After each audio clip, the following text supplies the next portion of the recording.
దేవుని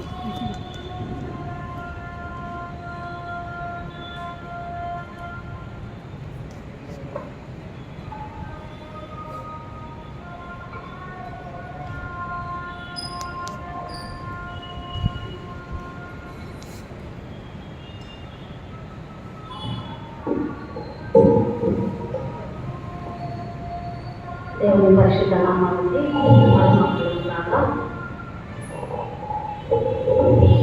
దేవుడు ఇచ్చిన ఈ అవకాశాన్ని బట్టి దేవుడికి వందనాలు చెల్లిస్తున్నాను. ఈ అవకాశం ఇచ్చిన చైర్మన్ గారికి, పాస్టర్ గారికి, ఇంకా కమిటీ వాళ్ళందరూ కూడా నాకు వందనాలు చెల్లిస్తున్నాను. కూడి వచ్చిన దేవుడు ఆశీర్వదించినాక మనం ఇంతకు ముందు 2 మాటలు విన్నాం. మరి 3వ మాట మనం ధ్యానించుకుందాం. యోహాను సువార్త 19వ అధ్యాయము 25-26 వచనాల్లో ఆయన తల్లియు ఆయన తల్లి సహోదరి క్లోపా భార్య అయిన మరియు మగ్దలేనే మరియు యేసు శిలువ యొద్ద నిలిచింది. యేసు తన తల్లి తను ప్రేమించిన శిష్యులను దగ్గర నిలిచిందో చూచి, అమ్మా, ఇదిగో నీ కుమారుడు అని తన తల్లితో చెప్పింది. తర్వాత శిష్యుడు చూసి, ఇదిగో నీ తల్లి అని చెప్పింది. ఆ గడియ నుండి ఆ శిష్యుడు ఆమెను తన ఇంట చేర్చుకుంది. మరి 3వ మాటగా మనం యేసయ్య గురించి ధ్యానించాలంటేనే నా గురించి మీకు చాలా మంది తెలుసు. చాలా అంటే ఎమోషనల్ ఇంకా, ఎందుకంటే యేసు ప్రభు ఈ లోకానికి రావడం ద్వారా వ్యక్తిగతంగా నేను చాలా సంతోషిస్తా. ఎందుకంటే ఆయన ద్వారానే రక్షణ.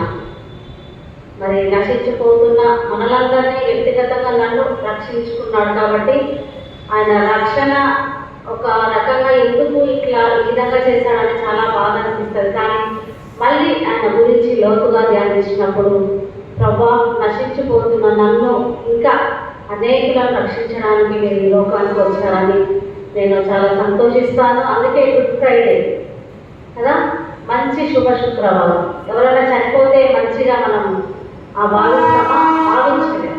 యేసుక్రీస్తు మరణమే ఆయన గుడ్ ఫ్రైడే, ఒక మంచి మరణం.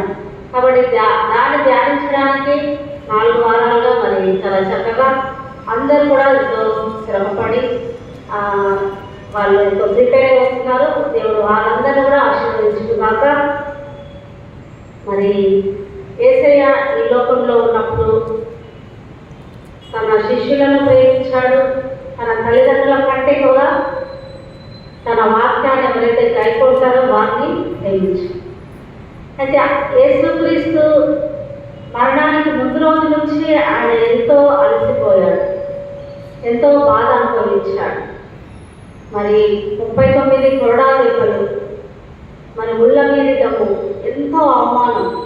అయితే అలాంటి పరిస్థితిలో కూడా సిలువలో తను ఉంటూ తన తల్లి గురించి ఒక బాధ్యత కలిగి మాట్లాడుతున్నాడంటే మనం చాలా నేర్చుకోవాలి. బాధితరాలకు మరి యేసుక్రీస్తు ఈ యొక్క చక్కటి మాట మనందరితో ఈరోజు ప్రపంచానికి ఒక మాదిరికరమైన మాటగా మనము గ్రహించాలి. ఎందుకు అంటే ఈ మాటకు ఒక హెడ్డింగ్ పెట్టుకోవాలంటే ఆప్యాయతతో కూడుకున్నటువంటి తర్వాత ప్లస్ బాధ్యత గల ఒక చక్కటి మాటగా మనము భావించాలి. అయితే 26వ వచనంలో మరొకసారి మనం చదువుకున్నట్లయితే, యేసు తన తల్లిలో తాను ప్రేమించిన శిష్యుడిలో దగ్గర నిలుచుడు చూచి, అంటే యేసుక్రీస్తును వెంబడించినటువంటి 12 మంది శిష్యులు ఒక శిష్యుడు తాను వెళ్ళి గురిపెట్టుకొని చనిపోయాడు. 11 మంది శిష్యులలో మరి చివరి వరకు నీతో ఉంటాం ప్రభువా అనే ప్రగల్భాలు పలికినటువంటి పేతురు కావచ్చు, మరి ఆ దిగుమ అనబడిన తోమ కావచ్చు, ఇంకా అనేక మంది శిష్యులు ప్రభువా చనిపోతాం, మీతో కూడా మేము చనిపోతాం, చివరి వరకు మీతో పాటు మేము ఉంటాము అనే పేతురు, ప్రతిదానికి స్పందించిన పేతురు కూడా అక్కడ కనబడట్లేదు. అంటే మనం కూడా చాలాసార్లు మంచిగా ప్రేమగా ఉన్నప్పుడు మనతో ఉంటాం. ఇది గమనించాల్సిన విషయం. శ్రమ వచ్చినప్పుడు, బాధ వచ్చినప్పుడు, దుఃఖం వచ్చినప్పుడు యేసుక్రీస్తుకే ఇలాంటి చేదు అనుభవం జరిగింది. మనం ఎంతటి మనమండి? ఇక్కడ దగ్గర అనేక మత్తయి సువార్తలో చూస్తే అక్కడ అనేక మంది స్త్రీలు దూరం నిల్చుండి చూస్తున్నారు అన్నట్టుగా అక్కడ గమనించవచ్చు. అన్ని లేఖనాలు అంతే ధ్యానిస్తే మనకు సమయం ఉండదు, కానీ కొన్ని విషయాలు మనం గ్రహిద్దాం. ఇక్కడ 25వ వచనంలో చూసినట్లయితే ఆయన తల్లి సహోదరియు క్లోపా భార్య అయిన మరియు మగ్దలేని మరియు యేసు శిలువ యొద్ద నిలుచున్నట్టుగా మనం గమనించవచ్చు. అంటే యేసు ప్రభు శిలువ వేసినప్పుడు అక్కడ దగ్గరగా నిలిచినది కొంతమంది స్త్రీలు, వారిలో యేసుక్రీస్తు తల్లి. అయితే తాను చనిపోతూ ఒక బాధ్యత గల మనిషిగా యేసయ్య తల్లితో మాట్లాడుతున్నాడు. అమ్మా, ఇదిగో నీ కుమారుడు. అక్కడ ప్రియమైన శిశువుతో ఏమంటున్నాడు? ఇదిగో నీ తల్లి. అంటే ఎంత బాధ్యతగా ఉంటున్నాడు కుమారుడు అని మనం గ్రహించినట్లయితే, ఆయన ఆజ్ఞలలో 10 ఆజ్ఞలో ఒక ఆజ్ఞ మనకందరికీ తెలుసు. నీ దేవుడైన యెహోవా నీకు ఇచ్చుచున్న దేశంలో నీ దీర్ఘాయుష్మంతుడు ఉన్నట్లు నీ తల్లిని నీ తండ్రిని సన్మానించు అని ఆ లేఖనం ఆయనకు తెలుసు. కాబట్టి ఆయన 20వ అధ్యాయంలో నిర్గమకాండంలో ఆ లేఖనాన్ని గ్రహించి తల్లిని మరి ప్రేమించి ఒక బాధ్యతగా ప్రవర్తిస్తున్నట్లుగా మనం గమనించవచ్చు. అయితే తల్లి పట్ల ఆయనకున్న అంత ప్రేమ ఎందుకు? తల్లి ఏ విధంగా ఆయనను పెంచింది? మరి లూకాసు వార్త 2వ అధ్యాయంలో చూస్తే అక్కడ తల్లికి ఒక ఖడ్గం, లూకాసు వార్త 2వ అధ్యాయంలో అక్కడ ఆ సుమయోను అనే యాజకుడు ఒక మంచి భక్తిపరుడు అక్కడ మనం గమనించవచ్చు. అక్కడ 32వ వచనంలో చూస్తే, నానా ఇప్పుడు నీ మాట చొప్పున సమాధానంతో నీ దాసును పోషించున్నావు, అన్యజనులకు నిన్ను బయలుపరచుటకు వెలుగుగాను, నీ ప్రజలైన ఇశ్రాయేలుకు మహిమగాను, నీవు సకల ప్రజల ఎదుట సిద్ధపరచిన నీ రక్షణ కనులారా చూచితివి అని చెప్తూ 38వ వచనంలో చూస్తే అక్కడ, మరియు నీ హృదయంలోనికి ఒక ఖడ్గము దూసుకొని పోవునని ఆయన తల్లి అయిన మరియతో చెప్పాడు. ఆ ఖడ్గం ఏంటి అంటే శిలువ మరణం. అనేకుల కొరకు చింతించుచున్న అవన్నీ తలపోసుకుంటూ ఆమె ఇంతగానో శిలువ దగ్గర చాలా దగ్గరగా ఉండి ఎంతో దుఃఖిస్తూ ఉన్నది. ఎంతో హృదయంలోనే ఎంతో బాధ. ఆమె పక్క వాళ్ళు కూడా వాళ్ళ మిగతా స్త్రీలతో కూడా తను ఎవరితో పంచుకోవట్లేదు, కానీ తన దగ్గరగా ఉండి నా కుమారుడిని ఎందుకు ఇంత బాధ, శోకము అంటే అవన్నీ విషయాలు లూకాసు వార్తలో అక్కడ సుమయోను భక్తుడు చెప్పిండు. అంతకన్నా ముందు కూడా లూకాసు వార్తలో 1వ అధ్యాయంలో చూసినట్లయితే ఇక్కడ గాబ్రియేలు దూత కూడా అక్కడ ప్రకటించినట్లుగా మనము చూసుకోవచ్చు. లూకాసు వార్త 1వ అధ్యాయంలో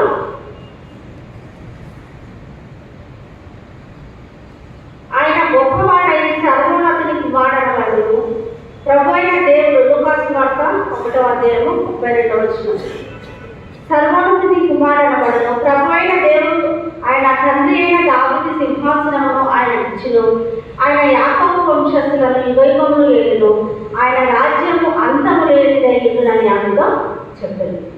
అందుకు మరి నేను పురుషుని ఎరుగని దాననే ఇదేలాగూ జరుగునని దూతతో అనగా, దూత పరిశుద్ధాత్మని నీటికి వచ్చును, సర్వోన్నతుని శక్తి నిన్ను కమ్ముకొను, కనుక పుట్టబోవు శిశువు పరిశుద్ధుడై దేవుని కుమారుడనబడును, మరియు నీ బంధువురాలు ఎలిజబెత్ కూడా తన వృద్ధాప్యమందు ఒక కుమారుని గర్భము ధరించి ఉన్నది, గొడ్రానబడిన ఆమెకు ఇది 6వ మాసము. దేవుడు చెప్పిన ఏ మాట అయినను నిరర్థకము కానేరదని మరి అక్కడ దూత చెప్పినప్పుడు, అందుకు మరి ఇదిగో ప్రభు దాసురాలను నీ మాట చొప్పున నాకు జరుగును కాక అనేది. అంతటా దూత ఆమె ఎదురుండి వెళ్ళేది. అంటే ఇవన్నీ మాటలు ఆమె హృదయంలోనికి తలపోసుకుంటూ అక్కడ సుమయోను భక్తుడు కూడా ఆ యాజకుడు చెప్పిన విషయాన్ని కూడా జ్ఞాపకం చేసుకుంటూ కుమిలి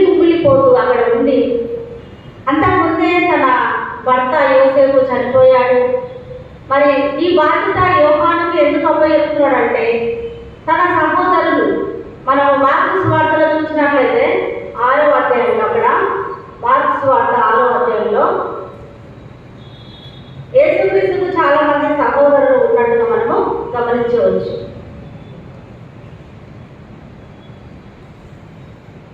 మార్కు సువార్త 6వ అధ్యాయము 3వ వచనంలో చూస్తే అక్కడ ఇతడు యాకోబు, యోసే, యూదా, సీమోను అను వారి సహోదరులకు వడ్లవాడు కాడా? ఇతడి సోదరి మనులందరూ మనతో ఉన్నారు కారా? అంటే యేసు ప్రభు పరిశుద్ధాత్మ శక్తి ద్వారా ఆయన పుట్టిన తర్వాత మళ్ళా తనకు చాలా మంది సహోదరులు పుట్టారు. కాబట్టి ఇంకా ఆయన వాళ్ళు విశ్వాసం ఉంచలేదు.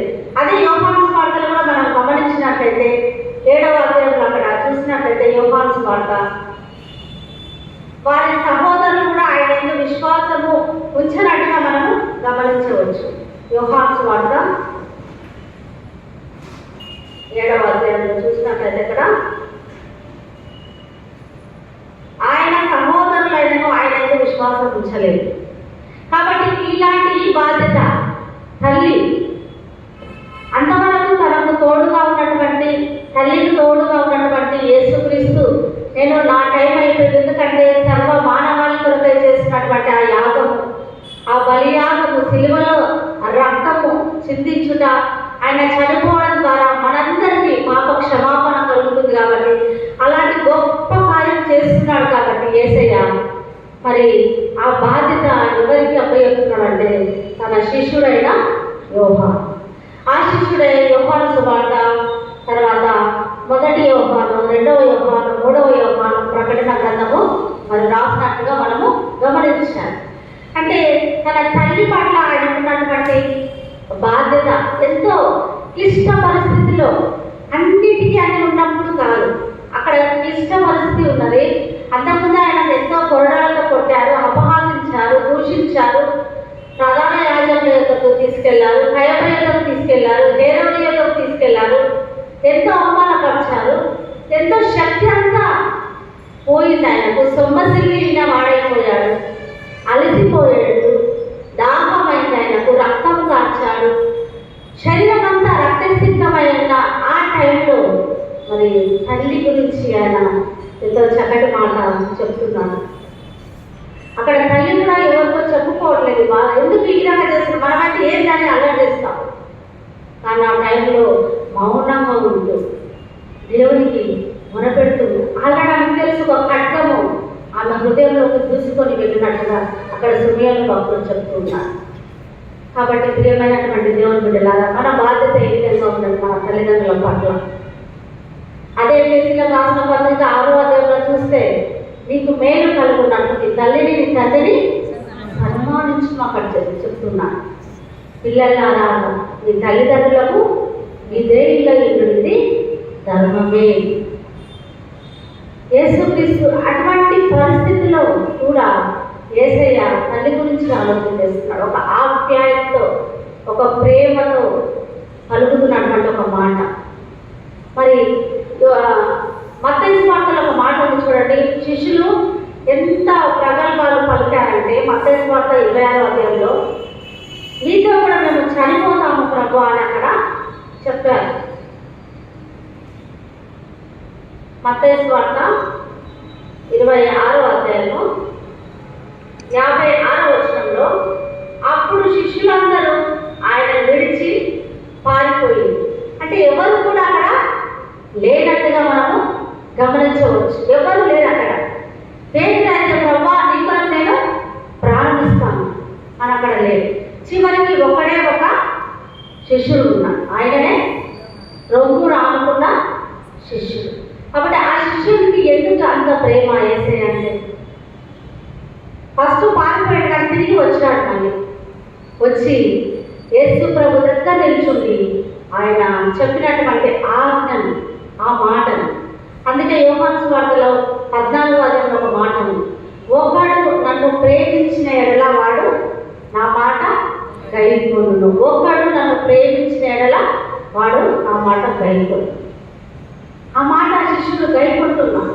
శిష్యుడు అంటే శిష్యరికం ఏ విధంగా వస్తుంది, గురువుని ఏ విధంగా అంటే ఎంత దగ్గరగా చూసి ఆయన మాటలు కానీ యేసుక్రీస్తు ఏది చెప్పాడో అదే చేశాడు, ఏది చేశాడో అదే చెప్పాడు. కాబట్టి దగ్గర నుండి చూశాడు. కాబట్టి ఆయనకు ఎంతో స్థానం, యేసయ్య హృదయంలోకి స్థానం వచ్చింది. కాబట్టి ఆయన యేసు ప్రభు తల్లిని చేర్చుకున్నాడు. ఎవరైనా చేర్చుకుంటారంటే ఎవరు చేర్చుకోరు. ఏదైనా కొన్ని డబ్బులు ఇచ్చి గురిపేసుకుంటాం, కానీ ఆ బాధ్యత ఎవరు తీసుకుంటాం? ఆ రోజు నుంచి తన ఇంట యోహాను చేర్చుకున్నట్లుగా మనం గమనించవచ్చు. మరి మనం కూడా యేసయ్యను మనము చాలాసార్లు ప్రేమిస్తున్నాం. ప్రభువా నిన్ను ప్రేమిస్తే మరి ఆయన మాటకు లోబడుతున్నామా? మనం యేసయ్యను ప్రేమిస్తే ఆయన మాటకు లోబడుతున్నాము. మన ఉద్యోగంలో మన తల్లిదండ్రులను ఏ విధంగా చూస్తున్నాము? వాళ్ళను సన్మానించుడి అంటే ఏ విధంగా పూలమాల వేసి శాల వేసి సన్మానించడం కాదు, వాళ్ళ ప్రేమతో పలకరించడం. అందుకే సామెతల గ్రంథంలో ఒక మాట చూడండి. అక్కడ సామెతలు 23వ అధ్యాయం చూసినట్లయితే అక్కడ తల్లి ముదిమియందు నిర్లక్ష్య పెట్టవద్దు. 23వ అధ్యాయము సామెతలు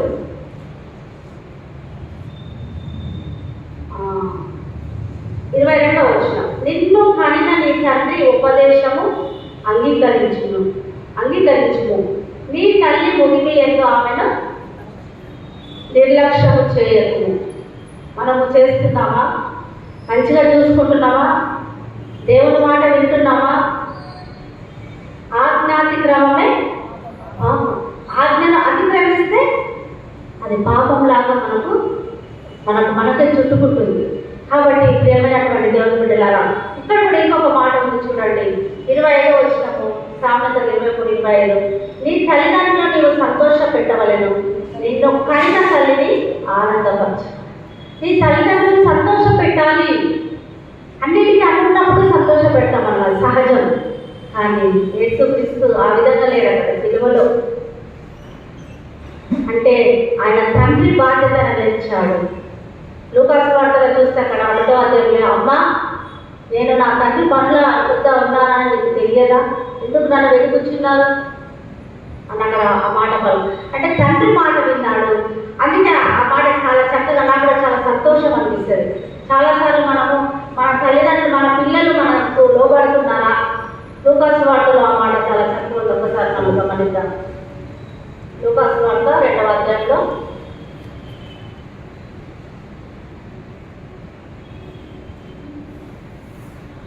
3 దినములైన తర్వాత ఆయన దేవాలయంలో బోధకుల మధ్య కూర్చుని వారి మాటలను ఆలకించుతూ వారిని ప్రశ్నలు చూడగా చూచింది. ఆయన మాటలు వినిన వారందరూ ఆయన ప్రజ్ఞకును ప్రత్యుత్తరములకును విస్మయమంది. ఆయన తల్లిదండ్రులు ఆయన గురించి మిక్కిలి ఆశ్చర్యపడింది. ఆయన తల్లి, కుమారుడా మమ్మల్ని ఎందుకు ఇలా చేస్తుంది? ఇదిగో నీ తండ్రియు నేను దుఃఖపడుచు నిన్ను వెతుకుచుంటిమని ఆయనతో చెప్పగా, ఆయన మీరేదో నన్ను వెతుకుచుంటుంది, నేను నా తండ్రి పనుల మీద ఉండవలని ఎరగరా అని వారితో చెప్పాను.